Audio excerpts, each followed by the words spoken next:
क्या आपने कभी सोचा है कि अगर इंसानों की जगह एक टापू पर सिर्फ चूहे रह जाएं, हजारों की तादाद में, एक ऐसा द्वीप जहां न इंसान की आवाज है, न कोई जंगल की हरियाली, बस हैं तो सिर्फ गिनती से बाहर चूहे, भूखे, आक्रामक और पूरी तरह बेकाबू। लेकिन सवाल ये है, इन चूहों को वहां छोड़ा किसने? क्यों इंसान ने खुद अपने हाथों ये मौत का द्वीप तैयार किया? और अब ये चूहे क्या सिर्फ उस टापू तक सीमित हैं या फिर धीरे धीरे इंसानी बस्तियों की ओर बढ़ रहे हैं? आज हम आपको ले चलेंगे एक ऐसे रहस्यमयी टापू की ओर जहां इंसान तो नहीं लेकिन चूहों ने अपनी अलग ही दुनिया बसा रखी है, और जानेंगे कि इसके पीछे की कहानी कितनी खौफनाक और चौंकाने वाली है। तो जुड़े रहिए, क्योंकि आगे खुलने वाला है एक ऐसा राज जो आपको अंदर तक हिलाकर रख देगा। पैसिफिक महासागर की गोद में छिपा एक अनजाना रहस्य, मकवरी आइलैंड। पहली बार जब 1810 में कुछ समुद्री यात्रियों की नजर इस द्वीप पर पड़ी तो उन्होंने जैसे कोई स्वर्ग खोज लिया हो। चारों तरफ फैली हरियाली, हवा में घुली ताजगी और वो शांति, जैसे प्रकृति ने यहाँ अपना सबसे सुंदर चित्र बना डाला हो।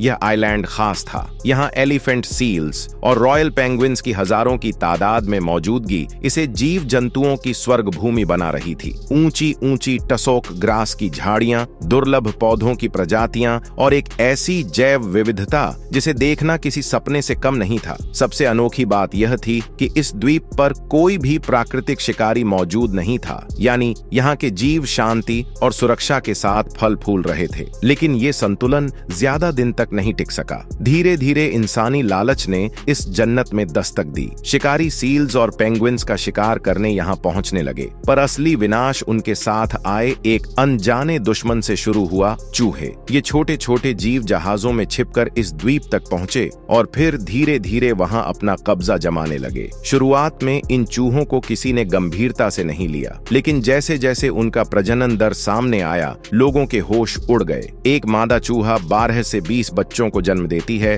और वो भी हर 3 हफ्ते में। उनके बच्चे सिर्फ 1 महीने में ही खुद बच्चे पैदा करने लायक हो जाते हैं। अब सोचिए, जब एक चूहा आधे साल में 1000 तक की आबादी बढ़ा सकता है, तो पूरा द्वीप कितनी तेजी से चूहों की बस्ती बन जाएगा। और ऐसा ही हुआ। एक वक्त वो आया जब यह शांतिपूर्ण द्वीप हजारों भूखे चूहों का अड्डा बन गया। उन्होंने न सिर्फ पौधों और जानवरों को नुकसान पहुंचाया, बल्कि जैविक संतुलन को भी पूरी तरह बिगाड़ डाला। अब जरा सोचिए, जब एक अकेला चूहा इतनी तबाही मचा सकता है, तो उन जहाजों से आए सैकड़ों चूहों ने मिलकर इस शांत और खूबसूरत मकवरी आइलैंड को मानो राइट आइलैंड में बदल दिया। इन चूहों की सबसे खतरनाक बात ये थी कि इस द्वीप पर इन्हें रोकने या मारने वाला कोई नेचुरल प्रीडेटर मौजूद नहीं था। न कोई सांप, न कोई शिकारी पक्षी, न कोई खतरा। नतीजा, ये चूहे जंगल जंगल, चट्टानों से लेकर समुद्री किनारों तक हर जगह फैलते चले गए। धीरे धीरे इन्होंने यहाँ की जैव विविधता को निगलना शुरू कर दिया, और देखते ही देखते एक हरा भरा स्वर्ग एक बर्बाद और खतरे में डूबा टापू बन चुका था। जब इंसानों ने हालात बिगड़ते देखे तो उन्होंने इस संकट को रोकने की एक नई तरकीब सोची। इस बार प्लान था, बिल्ली लाओ चूहे भगाओ। यानी कुछ बिल्लियों को द्वीप पर छोड़ दिया गया। उम्मीद थी कि ये शिकारी बिल्लियां चूहों की आबादी को कंट्रोल में लाएंगी, पर जैसा कि अक्सर होता है, प्रकृति को बिना समझे की गई छेड़छाड़ का अंजाम अलग ही निकलता है। बिल्लियां जैसे ही आजाद हुईं, उन्होंने चूहों के बजाय वहां मौजूद मासूम समुद्री पक्षियों को अपना शिकार बनाना शुरू कर दिया। उन्हें चूहों की तुलना में धीमी और उड़ने में अक्षम पक्षी ज्यादा आसान लक्ष्य लगे। देखते ही देखते एक खूबसूरत और संतुलित पक्षी प्रजातियों से भरा द्वीप एक शिकार गाह में बदल गया। स्थिति इतनी भयावह हो गई कि रिपोर्ट्स के मुताबिक बिल्लियां हर साल लगभग 60,000 पक्षियों को अपना निवाला बना रही थीं, यानी औसतन रोज 160 से ज्यादा। इसका सबसे दर्दनाक असर पैराकीट नाम की एक खूबसूरत पक्षी प्रजाति पर पड़ा,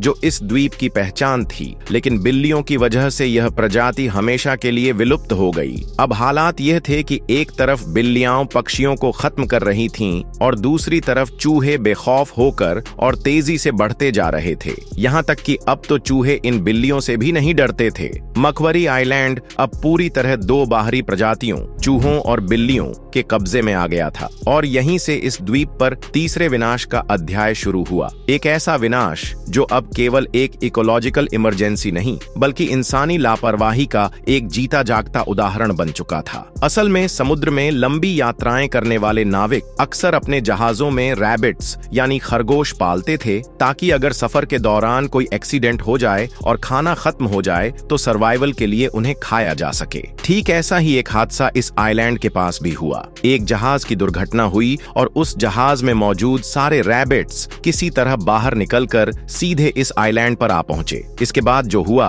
उसने इस आइलैंड की खूबसूरती को तेजी से मिटा दिया। इन खरगोशों ने इस आइलैंड में मौजूद सारी घास, छोटे छोटे पौधे, हर चीज को खा डाला। मकवारी आइलैंड जो कभी हरा भरा और स्वर्ग जैसा दिखता था अब धीरे धीरे एक वीरान रेगिस्तान जैसा बनता जा रहा था। अब यहाँ एक सवाल उठ सकता है कि आखिर इस आइलैंड पर पहले से ही बिल्लियां मौजूद थीं, तो क्या वो रैबिट्स को नहीं मार सकती थीं? असल में आमतौर पर जंगलों में पाई जाने वाली वाइल्ड कैट्स ही बड़े रैबिट्स का शिकार करती हैं, लेकिन मकवारी आइलैंड पर जो बिल्लियां थीं वे घरों में पाले जाने वाली डोमेस्टिक कैट्स थीं। ये बिल्लियां छोटे रैबिट बेबीज को तो मार सकती थीं, लेकिन बड़े रैबिट्स को पकड़ने और मारने के लिए उन्हें जिस ताकत की जरूरत थी वो उनमें नहीं थी। इसके अलावा इन बिल्लियों के लिए समुद्री पक्षियों का शिकार करना ज्यादा आसान और कम एनर्जी वाला काम था, इसीलिए उनका पूरा ध्यान उन्हीं बर्ड्स पर ही टिका रहा। अब हालात ये हो गए थे कि ना तो इन चूहों को मारने वाला कोई नेचुरल एनिमी था, ना ही इन रैबिट्स को खाने वाला कोई शिकारी, और यहाँ तक कि इन बिल्लियों को भी कोई खतरा नहीं था। तीनों ही प्रजातियां चूहे, रैबिट्स और कैट्स बिना किसी डर के तेजी से बढ़ती जा रही थीं। कुछ ही महीनों में इन खरगोशों की संख्या 1 लाख से भी ज्यादा हो चुकी थी। यानी आप सोच सकते हैं उस वक्त मकवारी आइलैंड की हालत कितनी भयानक हो गई थी। जैसे ही ये रैबिट्स इस द्वीप पर पहुंचे उन्होंने वहां की सारी घास और छोटे पौधों को खा डाला। इससे मिट्टी की पकड़ कमजोर हो गई और फिर इसका खतरनाक नतीजा सामने आया। साल 2006 में इस आइलैंड पर एक बड़ा भूस्खलन हुआ। जमीन की पकड़ कमजोर होने के कारण अचानक लैंडस्लाइड हुआ जिससे सैकड़ों किंग पेंगुइन चट्टानों के नीचे दब गए और उनकी मौत हो गई। यह घटना वहां के पारिस्थितिकी तंत्र के लिए एक बहुत बड़ा झटका थी। अब इस द्वीप पर रहने वाले तीनों स्पीशीज चूहे,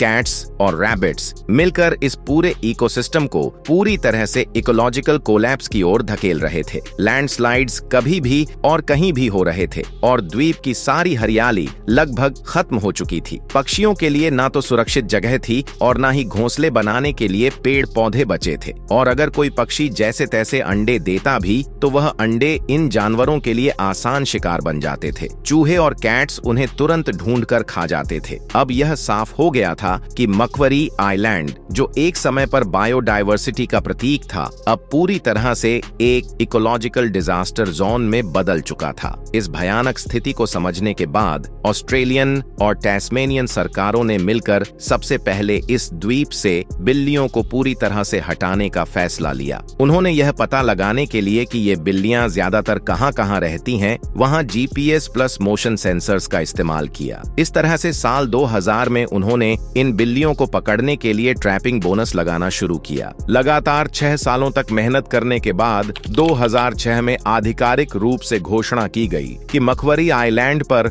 अब एक भी बिल्ली नहीं बची है। इसका असर तुरंत दिखा। जो पक्षी पहले डर की वजह से इस द्वीप से दूर हो गए थे वो अब धीरे धीरे वापस आने लगे। उन्होंने फिर से वहां रहना शुरू किया, लेकिन कहानी यहीं खत्म नहीं हुई। अगला बड़ा खतरा थे रैबिट्स। इन खरगोशों की संख्या बेकाबू हो चुकी थी और इनकी वजह से पूरा आइलैंड गंदगी और विनाश से भर गया था। ये रैबिट्स इस द्वीप के 90% से भी ज्यादा हिस्से को नष्ट कर चुके थे। इस हालत को देखकर कई एनवायरमेंटल रिसर्चर्स ने कहा कि इस इकोसिस्टम का रिकवर होना अब बहुत मुश्किल है। इसीलिए एक बार फिर ऑस्ट्रेलियन और टैस्मेनियन सरकारों ने मिलकर एक मैसिव मिशन शुरू किया। इस मिशन की टोटल कॉस्ट थी $24 मिलियन।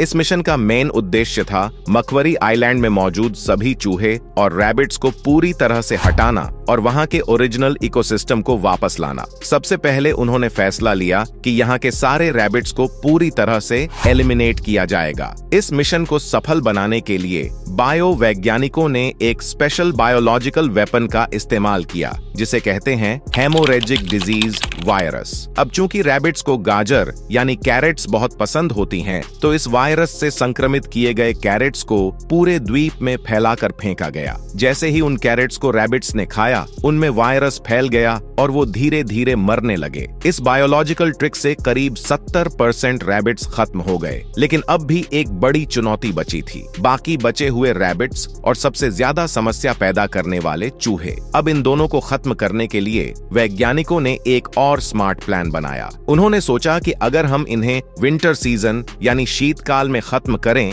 तो पक्षियों को नुकसान नहीं होगा, क्योंकि सर्दियों में समुद्री पक्षी इस आइलैंड को छोड़कर दूसरी जगह माइग्रेट हो जाते हैं। अगर ये ऑन ऑपरेशन किसी और मौसम में किया गया होता तो इसका खतरा और भी बड़ा हो सकता था, क्योंकि अगर जहरीला चारा खाकर मरे हुए चूहों या खरगोशों को पक्षी खा लेते तो वो भी इस जहर का शिकार बन सकते थे। इसी वजह से वैज्ञानिकों और विशेषज्ञों ने बड़ी सावधानी से इस मिशन को सर्दियों में अंजाम देने का फैसला किया, जब ज्यादातर पक्षी द्वीप छोड़ चुके थे। इस बेहद चुनौतीपूर्ण ऑपरेशन के तहत हेलीकॉप्टर्स की मदद से करीब 300 टन जहर मिला हुआ चारा पूरे मखवरी आइलैंड पर फैलाया गया। नतीजा तुरंत दिखा, हजारों की संख्या में चूहे और बचे खुचे खरगोश खत्म हो गए। लेकिन काम यहीं खत्म नहीं हुआ। अब वैज्ञानिकों के सामने सबसे बड़ा सवाल था, क्या कोई भी चूहा या खरगोश सच में नहीं बचा है? क्योंकि अगर महज एक जोड़ा भी जिंदा रह गया तो वही कहानी दोबारा शुरू हो सकती थी, फिर से प्रजनन, फिर से विनाश। इस अंतिम चिंता को दूर करने के लिए एक असाधारण कदम उठाया गया। स्पेशली ट्रेंड डिटेक्शन डॉग्स को मखवरी आइलैंड पर भेजा गया। इन कुत्तों को खास तौर पर चूहों और खरगोशों की गंध पकड़ने और उन्हें तलाशने के लिए ट्रेन किया गया था। महीनों तक ये डॉग्स द्वीप के हर कोने, हर झाड़ी, हर पत्थर के नीचे छानते रहे। उनकी मदद से उन बचे खुचे जीवों को भी ढूंढ निकाला गया जो इंसानी आंखों से छिपे रह गए थे। इस लंबे और मेहनत भरे मिशन के दौरान वैज्ञानिकों की टीम ने न सिर्फ पूरी सतर्कता दिखाई, बल्कि महीनों तक द्वीप पर डेरा डालकर चप्पा चप्पा छाना। करोड़ों रुपए खर्च हुए, लेकिन आखिरकार 8 अप्रैल 2014 को ऑस्ट्रेलिया और तस्मानिया सरकार ने यह घोषणा की कि मखवरी आइलैंड अब पूरी तरह से चूहों, खरगोशों और बिल्लियों से मुक्त हो चुका है। इस सफलता ने पूरी दुनिया में एक नई उम्मीद जगाई कि अगर इंसान ठान ले तो वह किसी भी बर्बाद हो चुके पारिस्थितिकी तंत्र को दोबारा संजीवनी दे सकता है। ये मिशन सिर्फ एक द्वीप की कहानी नहीं, बल्कि हमारे पर्यावरण को बचाने की मिसाल बन गया। तो दोस्तों, आपको कैसी लगी यह अनसुनी और सच्ची कहानी? नीचे कमेंट करके जरूर बताइए। और अगर ये वीडियो आपको रोचक लगी हो तो उसे लाइक करें, शेयर करें और ऐसे ही दिलचस्प और जागरूक करने वाले कंटेंट के लिए हमारे चैनल को सब्सक्राइब करना बिल्कुल न भूलें। फिर मिलते हैं अगली कहानी में। धन्यवाद।